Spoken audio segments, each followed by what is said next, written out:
Oke, jadi udah banyak banget kalian yang nanya dan request, mana video full review Realme 9 Pro Plus?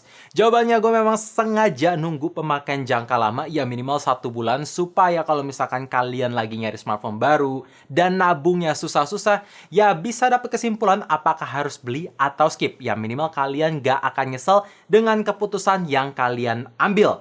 Pertama-tama gue harus akuin untuk nyebut HP yang satu ini memang butuh kebiasaan karena ada Realme 9 Pro dan sekarang ada Realme 9 Pro Plus. Kalau kalian tanya kenapa nggak Pro Max kalian aja biar lebih gampang disebut, jawabannya gue nggak tahu sih, memang lebih enak disebut Pro Max. Tapi welcome back to Up To Date IDN Channel, nama gue Greg dan langsung aja tanpa basa-basi lagi, let's check it out.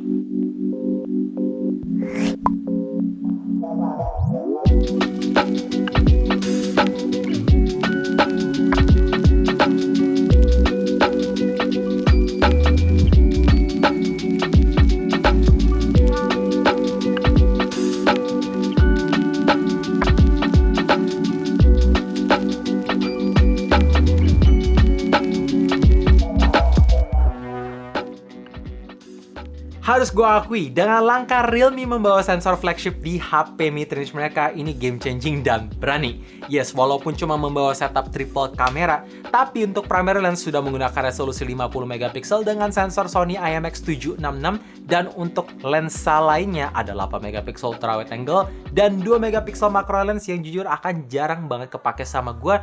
Lebih prefer ke sensor depth sensor atau ke lensa telefoto. Semoga next minimal telefoto bisa tersedia di HP mid-range inilah ya.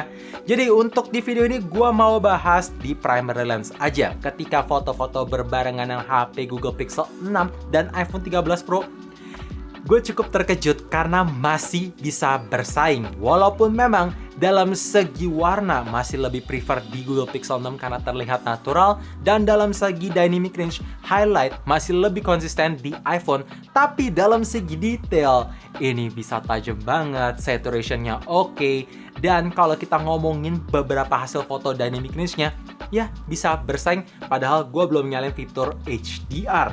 Jadi ini menarik banget. Dan dalam segi low light, ketika cahaya mulai kurang atau di sore hari, detail yang ditangkap masih dapat, highlightnya juga masih dapat, noise grain minim, dan bahkan ketika cahayanya sudah mulai gelap atau malam hari dengan kondisi lampu-lampu sekitar, detailnya pun nyaris minim banget berkurangnya, noise grain nyaris tidak terlihat even udah gue zoom in, dan dalam segi warna masih terlihat natural.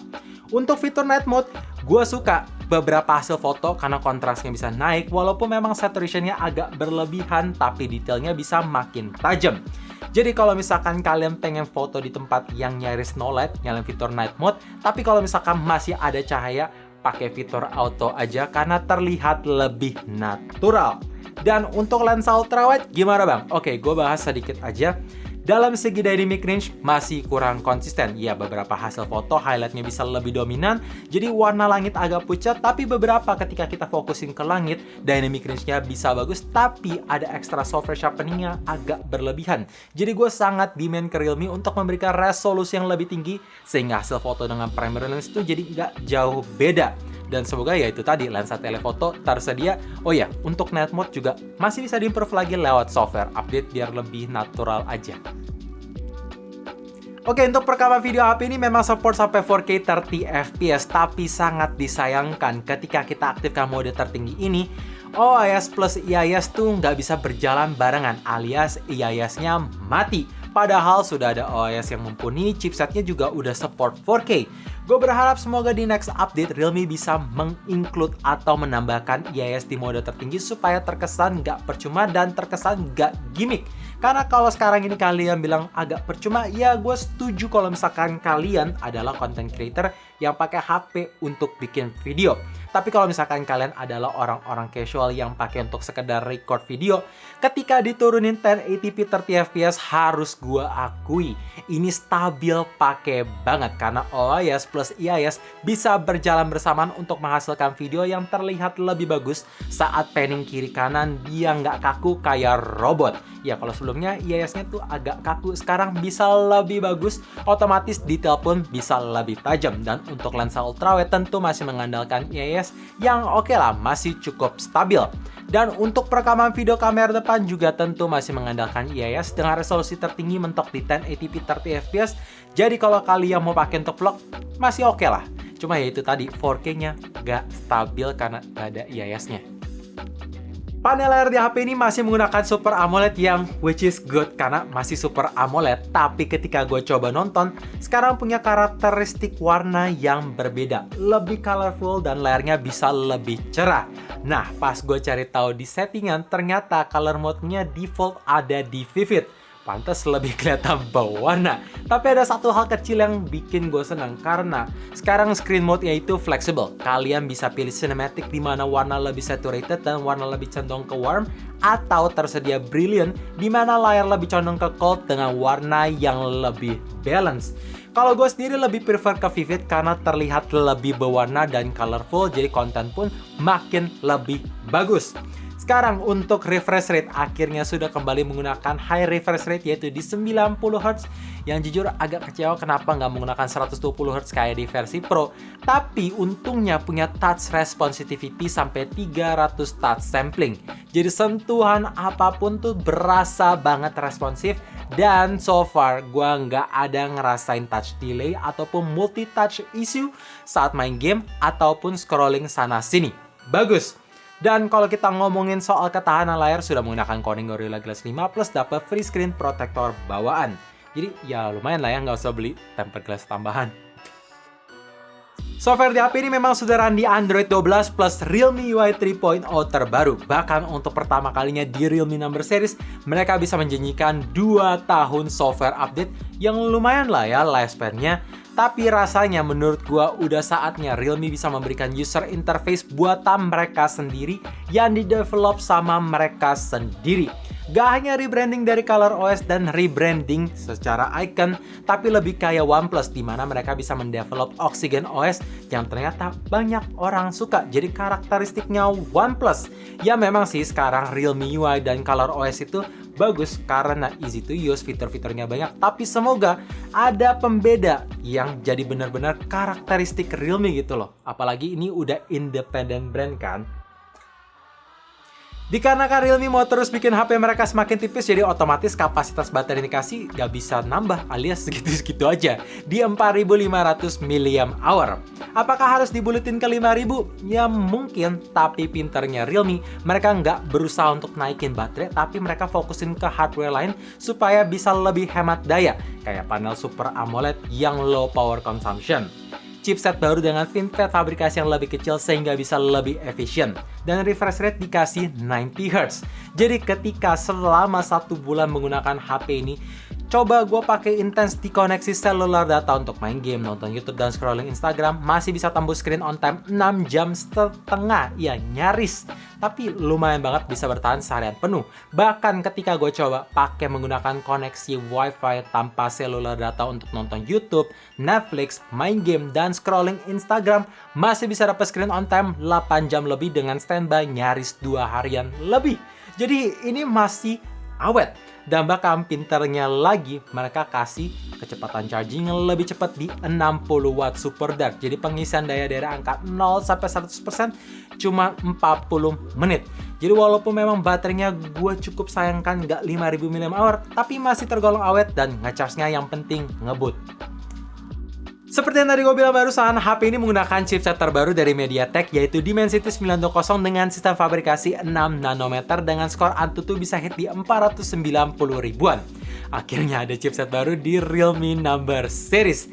Walaupun harus diakui kalau kita mau compare sama Snapdragon 778G 5G masih agak kurang ngebut, tapi ya oke lah, masih ngebut juga ketika gue main game Genshin Impact. Bisa di push ke settingan high plus 30 fps yang masih cukup playable karena rata-ratanya bisa hit di angka 20-29 frame rate yang masih cukup stabil, walaupun memang beberapa sesekali ada ngerasa dropnya dengan suhu yang masih tergolong panas di 45 derajat ketika main berjam-jam.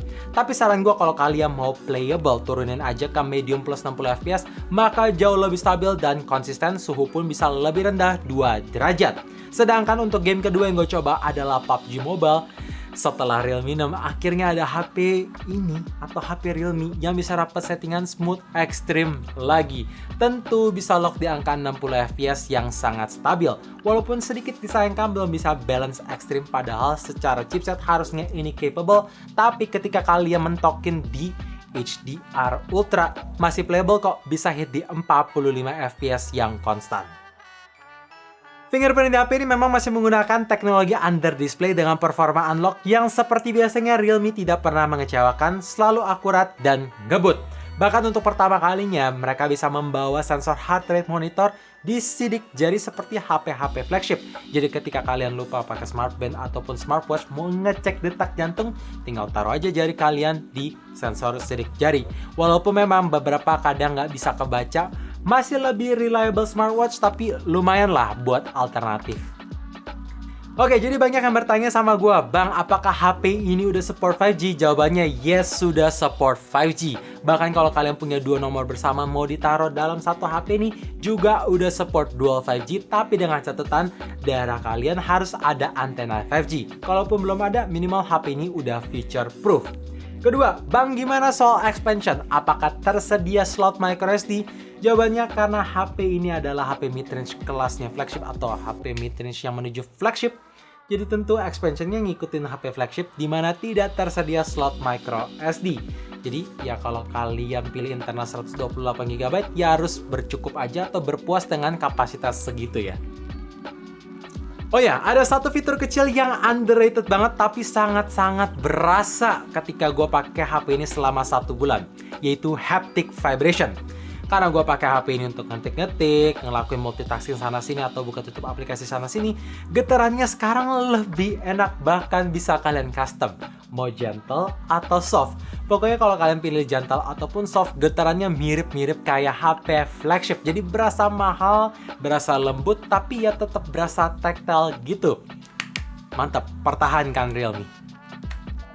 So guys, itu dia video review 1 bulan bersama Realme 9 Pro Plus. Kesimpulan dari gue, dengan harga yang dibanderol saat ini memang make sense, gak overpriced. Walaupun memang membingungkan untuk customer baru karena di harga yang kurang lebih nyaris sama tersedia Realme GT Master Edition.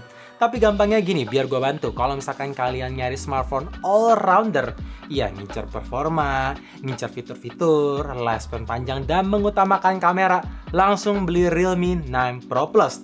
Tapi kalau misalkan kalian mengutamakan performa yang lebih ngebut, layar 120 Hz atau buat gaming, langsung aja beli ke Realme GT Master Edition.